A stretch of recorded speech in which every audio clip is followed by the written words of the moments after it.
नमस्कार दोस्तों, स्वागत है आपका स्टडी फॉर सिविल सर्विसेज में। यूपीपीएससी के जो पीसीएस एग्जाम होता है हर बार, प्लस जो आरओ एग्जाम होता है, उसके सारे प्रीवियस ईयर क्वेश्चन इस वाली वीडियो सीरीज में हम देने जा रहे हैं आपको। ये पार्ट वाइज होगी। इसकी प्लेलिस्ट भी बना दी गई है। इसकी प्लेलिस्ट की लिंक इसके डिस्क्रिप्शन में दिया हुआ है। पीसीएस और आरओ एग्जाम के लिए बेहद जरूरी सीरीज है। प्लस यूपीपीएससी आयोग जितने एग्जाम कराता है, जहां जीएस आती है, उनके लिए भी मोस्ट इंपॉर्टेंट सीरीज है ये। इसमें ये पूरी कोशिश करी गई कि सारा डेटा लेटेस्ट, अपडेटेड और जो आज भी रेलिवेंट है, जो करंट वाला पोर्शन हटा के जो आज भी स्टैटिक जीएस वाला जो है, आज भी जो रिलेवेंट है, वो सारा डेटा इसमें दिया गया है। वीडियो को लाइक जरूर कर लीजिएगा। 50,000 लाइक हो जाएंगे तो इसकी पीडीएफ फ्री में मिल जाएगी। स्टडी फॉर सिविल सर्विसेज को अगर आप फॉलो करते हैं तो प्लीज हमारा फ्री वाला टेलीग्राम जरूर ज्वाइन कर लीजिए। सिविल सर्विसेज को यूट्यूब में फॉलो करते हैं तो हमारा फ्री वाला टेलीग्राम जरूर ज्वाइन कर लीजिएगा, बेहद जरूरी है ये। यूट्यूब में सारे अपडेट नहीं आ पाते हैं, यहाँ सारे नोटिफिकेशन मिलते हैं। वीडियो में सारे फैक्ट चेक कर लिएगा। फिर भी अगर आपका कोई सजेशन हो, कमेंट हो, कोई फीडबैक, कोई अपडेट लगे तो प्लीज आप वीडियो में जरूर कमेंट करिएगा। स्टडी फॉर सिविल सर्विसेज के पेड ग्रुप चलते रहते हैं। आप अगर हमारा जेन्युइन ऑथेंटिक अगर आपको मटेरियल चाहिए तो सिर्फ ये 3 नंबर है हमारे 8564880530, 9696066089, 7523864455। मुझे व्हाट्सअप करना चाहते हैं 7838692611। इंस्टाग्राम पे अगर आप हैं तो हमारा पेज जरूर फॉलो कर लीजिएगा, studyforcivil.services है। नेक्स्ट क्वेश्चन देखेंगे और जो नेक्स्ट क्वेश्चन इससे पूछा जा रहा है कि कोई भी जाति या जनजाति को अनुसूचित जाति या अनुसूचित जनजाति घोषित करने की जो शक्ति है उसके लिए कौन सा एक कॉन्स्टिट्यूशनल अथॉरिटी है, तो वो हमारे राष्ट्रपति जी हैं। ये आप सब लोगों को पता भी होगा, ठीक है ना। ये आपके कौन है? राष्ट्रपति जी हैं। इसका आंसर क्या हो जाएगा आपका?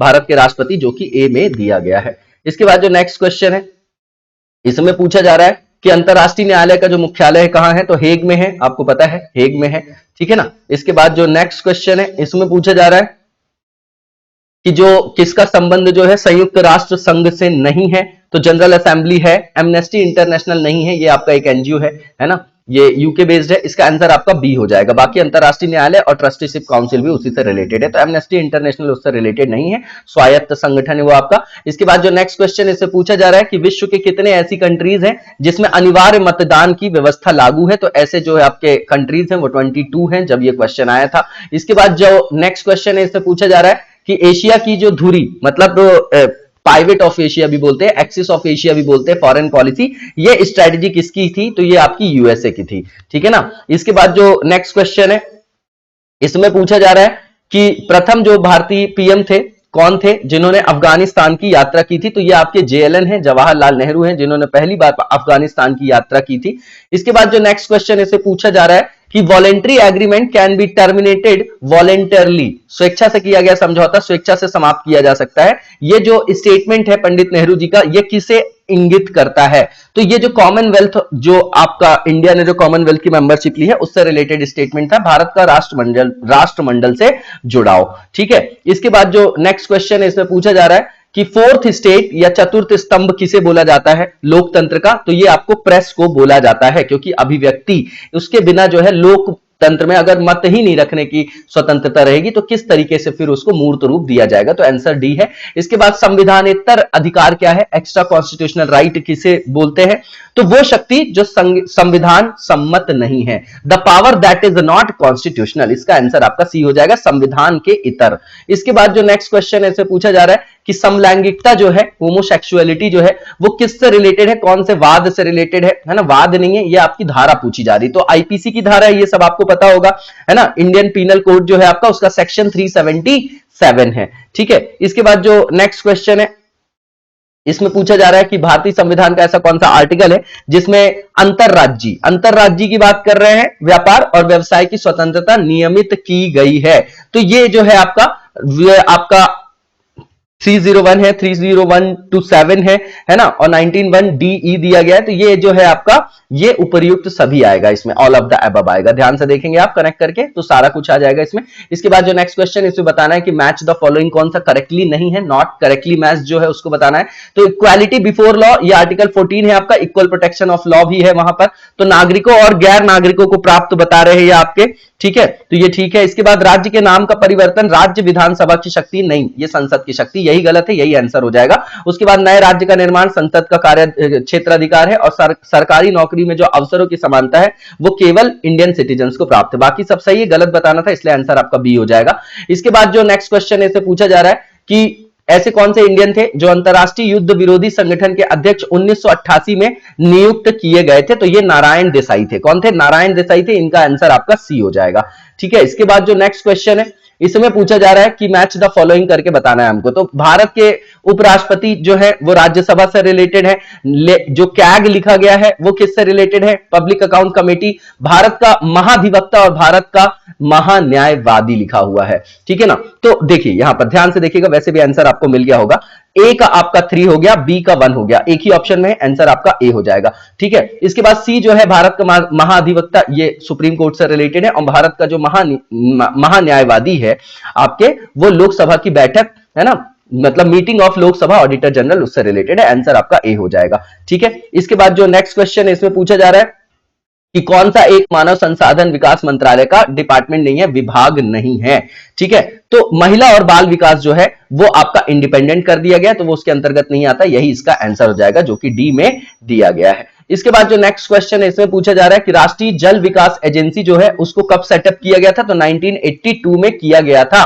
यहीं पर आप सारे एनवायरमेंट से रिलेटेड एक्ट भी देखते होंगे, 74, 75, 80, 81, 86, है ना। इसके बाद जो नेक्स्ट क्वेश्चन है इसे पूछा जा रहा है करेक्ट जो सीक्वेंस है वो बता दीजिए। आफ्टर इंडिपेंडेंस हिस्ट्री में भी आप लोग इसको पढ़ते होंगे। शिमला एग्रीमेंट की बात कर रहे हैं, है ना। उसके बाद भारत सोवियत संधि, फिर फरक्का समझौता, फिर ताशकंद, ये आपको पता होगा ताशकंद समझौता। तो सबसे पहले क्या आ जाएगा आपका? ताशकंद समझौता, उसके बाद आपका भारत सोवियत संधि, और उसके बाद शिमला समझौता, और सबसे लास्ट में फरक्का समझौता आ जाएगा। तो ये ए में दिया गया है 4213, इसका आंसर आपका हो जाएगा। बिल्कुल ये ईयर वाइज क्वेश्चन है, बिल्कुल सिंपल है। इसके बाद जो नेक्स्ट क्वेश्चन है इसमें पूछा जा रहा है कि कौन सा ऐसा डिकेड था जिसमें इंडिया का पार्लियामेंट्री सिस्टम शिफ्ट किया गया सेंट्रलिटी से फेडरलिज्म की तरफ, ठीक है। तो ये जो है आप देखेंगे कि ये आपका 80 का दशक है, ठीक है। वहां पर गठबंधन की राजनीति चालू होगी और फिर राज्यों को भी उपयुक्त महत्ता दी जाने लगेगी। तो आंसर आपका 1980s का डिकेड हो जाएगा। इसके बाद नेक्स्ट क्वेश्चन जो है इसमें पूछा जा रहा है जो इंटरनल सिक्योरिटी एकेडमी है कहां लोकेटेड है? तो भैया माउंट आबू में है। ये माउंट आबू कहां है? आपके दिलवाड़ा का जैन मंदिर आर्किटेक्चर में पढ़ते होंगे, राजस्थान। इसके बाद जो नेक्स्ट क्वेश्चन इसे पूछा जा रहा है कौन सा स्टेटमेंट इनकरेक्ट है? तो पहला ये कि जो संविधान संशोधन विधेयक है संसद के दोनों सदनों द्वारा अलग अलग विशेष बहुमत से पारित होना चाहिए, ये बिल्कुल ठीक है। दूसरा, ये सुप्रीम कोर्ट में संविधान से संदर्भित जो मामले हैं उनकी सुनवाई कम से कम 5 न्यायाधीशों के द्वारा की जानी चाहिए, उनकी बेंच में कम से कम 5 जस्टिस होने चाहिए, ये भी ठीक है।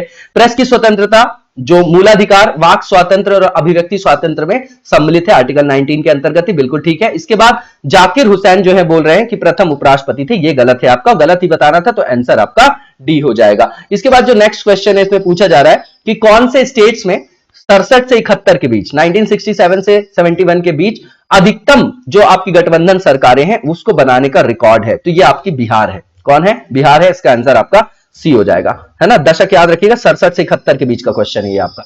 इसके बाद जो नेक्स्ट क्वेश्चन है पूछा जा रहा है कि भारत में जो बहुत सारे प्रवासी भारतीय हैं उनसे जुड़ने के लिए प्रत्येक वर्ष जो ये दिवस मनाया जाता है, ये सम्मेलन कब से प्रारंभ किया गया था? तो 2003 से इसको स्टार्ट किया गया है, ठीक है ना। प्रवासी दिवस आपको पता होगा 9 जनवरी 2000 मतलब 1915 जब गांधी जी लौटे थे, उसी संदर्भ में इसको मनाया जाता है। तो निम्नलिखित में से कौन जो है, नेक्स्ट क्वेश्चन में पूछा जा रहा है कि सर्वप्रथम महिला प्रधानमंत्री किसी देश की बनी थी? पूरे विश्व की बात कर रहे हैं, है ना। तो श्रीलंका की श्री माओ भंडार नायके थी आपकी, इसका आंसर आपका ए हो जाएगा। इसके बाद जो नेक्स्ट क्वेश्चन है ये मिसलेनियस का पार्ट है। इसके बाद जो नेक्स्ट क्वेश्चन है पूछा जा रहा है कि जो इंडियन फॉरेन पॉलिसी है वो न्यूट्रलिटी पर बेस्ड थी, इसको आरंभ किसने किया था? तो गुट निरपेक्षता आप सुनते होंगे, तो ये जवाहरलाल नेहरू ने इसको आरंभ किया था। इसका आंसर क्या हो जाएगा? आपका ए हो जाएगा।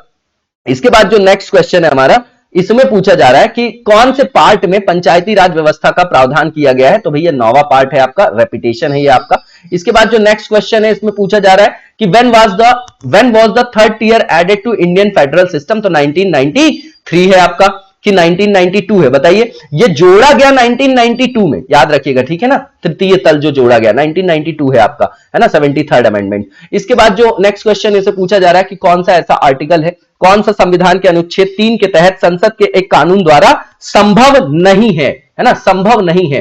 तो नए राज्यों का गठन किया जा सकता है इसके अंतर्गत, बिल्कुल किया जा सकता है, ठीक है। राज्यों के क्षेत्रों में परिवर्तन, उनकी सीमाओं में भी परिवर्तन, ये तीनों किए जा सकते हैं, लेकिन नए राज्यों के प्रवेश से संदर्भित नहीं है। इसका आंसर आपका क्या होगा? डी, क्योंकि इनकरेक्ट बताना था, जो इसके अंतर्गत सम्मिलित ना हो। किसमें? आर्टिकल 3 में। ये किसका क्षेत्राधिकार है? संसद का। इसके बाद जो नेक्स्ट क्वेश्चन इससे पूछा जा रहा है कि कौन से पदाधिकारियों को हटाने में भूमिका नहीं होती है ना। तो जजेस ऑफ द हाई कोर्ट, जजेस ऑफ सुप्रीम कोर्ट, चेयरमैन जो है आपके यूपीएससी और कैग की बात यहां पर की गई है, ठीक है ना। तो देखिए यहां पर जो है आपका इसका जो आंसर हो जाएगा ओनली थर्ड हो जाएगा, जो आपके यूपीएससी के चेयरमैन है, ठीक है ना, इनको भी आपका संरक्षण दिया गया क्योंकि स्वतंत्र निकाय है, तो ओनली थर्ड इसका आंसर आपका बी हो जाएगा, ठीक है ना, संसद की भूमिका की बात कर रहे हैं ये, ठीक है। इसके बाद जो नेक्स्ट क्वेश्चन है इसमें पूछा जा रहा है कि पंचायतों के लिए कराए जाने वाले जो सभी निर्वाचन है उनका अधीक्षण, निर्देशन और नियंत्रण किस में नियत होगा, तो राज्य निर्वाचन आयोग में होगा, ठीक है, तो इसका आंसर आपका डी हो जाएगा। इसके बाद जो नेक्स्ट क्वेश्चन है इसमें पूछा जा रहा है कि कौन सा ऐसा आर्टिकल है जो डिस्क्राइब करता है सेंट्रल विजिलेंस कमीशन को, ठीक है ना, सतर्कता आयोग को, ठीक है, तो ये नन ऑफ द अबव होगा क्योंकि संथानम कमेटी वगैरह आप लोगों ने सुना होगा, और ये आपका क्या है, सीवीसी एक एक्ट के थ्रू लाया जाता है, ठीक है, तो नन ऑफ द अबव हो जाएगा, किसी आर्टिकल में इसका वर्णन नहीं है, याद रखिएगा, बिल्कुल कंफ्यूज होने की जरूरत नहीं है। इसके बाद जो नेक्स्ट क्वेश्चन इससे पूछा जा रहा है कौन सा एक करेक्टली मैच नहीं है, तो आर्टिकल 263 में इंटर स्टेट काउंसिल बता रहे हैं ये आपके, ठीक है। उसके बाद जो वित्त आयोग है 280 ये भी ठीक है। 323 ए मैंने पहले ही बताया, यहां पे ट्रिब्यूनल्स है, ए में एडमिनिस्ट्रेटिव और उनको छोड़ के बाकी सब बी में है, 323 बी में, तो ये तीनों बिल्कुल ठीक है। उसके बाद संघ लोक सेवा आयोग भी आपका 315 होगा, ठीक है ना, तो ये सभी के सभी सुमेलित हैं आपके, है ना, इनकरेक्ट कोई भी नहीं है, सुधार लीजिएगा आप इसको। इसके बाद जो नेक्स्ट क्वेश्चन है इसमें पूछा जा रहा है कि राष्ट्रीय महिला आयोग के अध्यक्षों पर विचार करना है और फिर उनको सीक्वेंस में लगाना है, सही कालानुक्रम में लगाना है, ठीक है ना। तो सबसे पहले जो इसमें आएंगी वो कौन आएंगी बताइए, इसमें जयंती पटनायक आएंगी, सबसे पहले दो ही ऑप्शन बचे। उसके बाद जो सेकंड नंबर में आएंगे वो कौन आएंगे, आपकी डॉक्टर पूर्णिमा जो है आपकी आडवाणी आएंगी, है ना, तो ये आपका 1 के बाद 4 आंसर वैसे भी मिल गया। उसके बाद गिरिजा व्यास और ममता शर्मा जो है लेटेस्ट में, तो इसका आंसर आपका डी हो जाएगा, ठीक है। इसके बाद जो नेक्स्ट क्वेश्चन है, लेटेस्ट का मतलब अभी के डिकेड में 2-4-5 साल में, उसको भी जो है हम करंट अफेयर्स में ही लेते हैं ना, जो 2-4-5 सालों के अंतर्गत जो घटनाएं घटती है। भारतीय संविधान के अंतर्गत जो 371 जे है वो किससे रिलेटेड है, तो ये रिलेटेड है आपका हैदराबाद और कर्नाटका से, इसका आंसर आपका बी हो जाएगा। इसके बाद जो नेक्स्ट क्वेश्चन है इसमें पूछा जा रहा है कि निम्नलिखित में से कौन सा जो करेक्टली मैच्ड नहीं है, तो ये मौलिक कर्तव्य की बात कर रहे हैं, फंडामेंटल ड्यूटीज की, तो पार्ट 4A ये बिल्कुल ठीक है आपका, आर्टिकल 51A भी है ये आपका। उसके बाद राज्य जो है वो आपका 6 नंबर का पार्ट है, ये भी ठीक है। भारत का महान्यायवादी जो है, यहां पर इतना बड़ा पार्ट दे दिया इन्होंने, 13 पार्ट कैसे होगा, क्योंकि ये तो संघ की कार्यपालिका के अंतर्गत आएंगे ना। जब आप आर्टिकल 52 से 78 देखते हैं तो उसमें 76 नंबर का जो आर्टिकल है वो अटॉर्नी जनरल से रिलेटेड है, यही गलत है, इसका आंसर आपका सी हो जाएगा। उसके बाद जो service under the union and state है वो पार्ट आपका 14 दिया है, वो बिल्कुल ठीक है, तो आंसर गलत वाले को हमको बताना था, तो आंसर आपका सी हो जाएगा। इसके बाद जो नेक्स्ट क्वेश्चन है इसमें पूछा जा रहा है कि भारतीय संसद की सबसे बड़ी समिति कौन सी है, तो ये आपका क्या है, एस्टिमेट कमेटी है, 30 सदस्य होते हैं, सारे के सारे लोकसभा से होते हैं, इसका आंसर आपका बी हो जाएगा, रेपिटेशन है ये आपका। इसके बाद जो नेक्स्ट क्वेश्चन है इसमें पूछा जा रहा है कि कौन सा ऐसा आर्टिकल है जो नागरिकता से रिलेटेड प्रावधान है जिसमें, तो 5 से 11 है ना, 5 से 11 5th नंबर से 11th नंबर का आर्टिकल आपका किससे रिलेटेड है, सिटीजनशिप से रिलेटेड है। इसके बाद जो नेक्स्ट क्वेश्चन इसमें पूछा जा रहा है कि राज्यों में मुख्यमंत्री समेत जो मंत्री परिषद की संख्या है वो न्यूनतम संख्या उसकी क्या हो सकती है, ये पूछा जा रहा है ना, तो न्यूनतम संख्या जो है वो 13 डिसाइड की गई है, इसका आंसर आपका सी हो जाएगा। इसके बाद जो नेक्स्ट क्वेश्चन है इसमें पूछा जा रहा है कि भारत के सर्वोच्च न्यायालय सुप्रीम कोर्ट में जो संविधान के बेसिक स्ट्रक्चर के सिद्धांत को स्पष्ट किया, किसमें किया, तो Kesavananda Bharati versus state of Kerala 1973, फिर से रेपिटेशन है आपका ये। इसके बाद जो नेक्स्ट क्वेश्चन इससे पूछा जा रहा है कौन सा एक करेक्टली मैच्ड नहीं है, तो आर्टिकल 39 में लिखा है इन्होंने equal justice and free legal aid, ये 39A है, 39A है, इसी के अंतर्गत आप जो देखते होंगे वो नालसा वगैरह की अवधारणा देखते होंगे, तो इसका जो आपका ये पहला है वो बिल्कुल ठीक है। दूसरा आर्टिकल 40 ये आपका ग्राम पंचायतों से रिलेटेड है, डीपीएसपी। 44 कॉमन सिविल कोड कहां पे लागू है, केवल एकमात्र राज्य कौन सा है, गोवा है। और 48 जो लिखा है separation of judiciary from executive, तो ये आर्टिकल 50 है। 48 तो आपका एनवायरमेंटल एस्पेक्ट है ना, ठीक है, तो ये जो है आपका डी जो है गलत है, यही आंसर हो जाएगा आपका, क्योंकि गलत बताना था हमको। इसके बाद जो नेक्स्ट क्वेश्चन है इसमें पूछा जा रहा है कि भारत के जो आपके महान्यायवादी अटॉर्नी जनरल उनके बारे में यहां पे स्टेटमेंट दिए गए, सही को हमको पिक करना है। पहला ये कि president shall appoint a person who is qualified as to be appointed as जज ऑफ सुप्रीम कोर्ट, बिल्कुल ठीक है। दूसरा ये कि अटॉर्नी जनरल जो है वही रिसीव करते हैं रिम्यूनरेशन वगैरह जो पार्लियामेंट डिटरमाइन करती है ना, तो ये राष्ट्रपति जो है वो डिटरमाइन करते हैं इसको, पार्लियामेंट नहीं, तो only first statement is right, इसका आंसर आपका ए हो जाएगा। इसके बाद जो नेक्स्ट क्वेश्चन है वो देखेंगे हम लोग, और नेक्स्ट क्वेश्चन में असर्शन रीजनिंग है। कथन बोलता है कि भारतीय जो संघात्मक व्यवस्था है, फेडरलिज्म वर्ड है, इज कॉल्ड क्वासी फेडरल, है ना, पहला वाला बिल्कुल ठीक है। दूसरा जो है कि India has an independent judiciary with power of judicial review, बिल्कुल ठीक बात है, दोनों इंडिपेंडेंटली करेक्ट है, लेकिन व्याख्या का कोई औचित्य यहां दिखाई नहीं पड़ता है, तो इसका आंसर आपका बी हो जाएगा, है ना, व्याख्या सही नहीं करता। इसके बाद जो नेक्स्ट क्वेश्चन इसमें पूछा जा रहा है कि मैच द फॉलोइंग करना है। एक तो अनुच्छेद 61 है, ये महाभियोग से रिलेटेड है आपके, राष्ट्रपति ए का आपका सेकंड हो जाएगा, दो ऑप्शन में है, दो तो आपने एलिमिनेट कर दिया। उसके बाद आप देखेंगे कि आर्टिकल 67 बी लिखा हुआ है, यहां पर क्या लिखा हुआ, 67 बी लिखा हुआ है, ठीक है, तो ये क्या हो जाएगा आपका, उपराष्ट्रपति को हटाने से संदर्भित है ये आपका। तो 3 और 2 एक ही, देखिए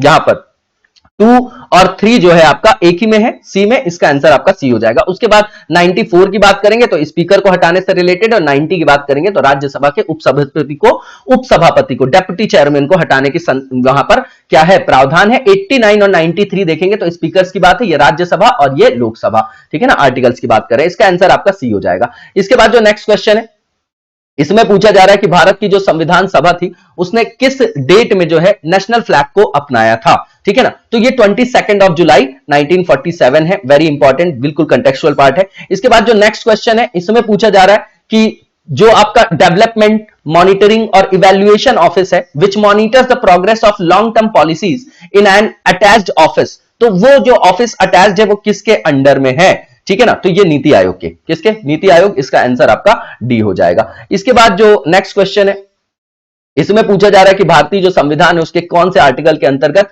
जो यूटीज है वहां पर भी हाई कोर्ट का प्रावधान किया गया है, तो ये आर्टिकल 241 है, याद रखिएगा, 239 से यूटीज वगैरह का संदर्भ चालू हो जाता है ना, 239A 239AA जो है दिल्ली और पुडुचेरी से रिलेटेड। इसके बाद जो नेक्स्ट वन है इसमें असर्शन और रीजनिंग है। असर्शन है कि the council of state is not subject to dissolution, बिल्कुल ठीक बात है। और दूसरा ये कि यथासंभव 1/3 सदस्य हर दूसरे वर्ष सेवानिवृत्त हो जाते हैं, तो दोनों बिल्कुल सही है और व्याख्या भी बिल्कुल ठीक है, इसका आंसर आपका बी हो जाता है। इसीलिए तो 2 साल में 1/3 रिटायर हो रहे हैं और वो वहां पर पूर्ति भी हो रही है उनकी, तो इसका कभी विघटन होता ही नहीं है, परमानेंट हाउस है ये आपका।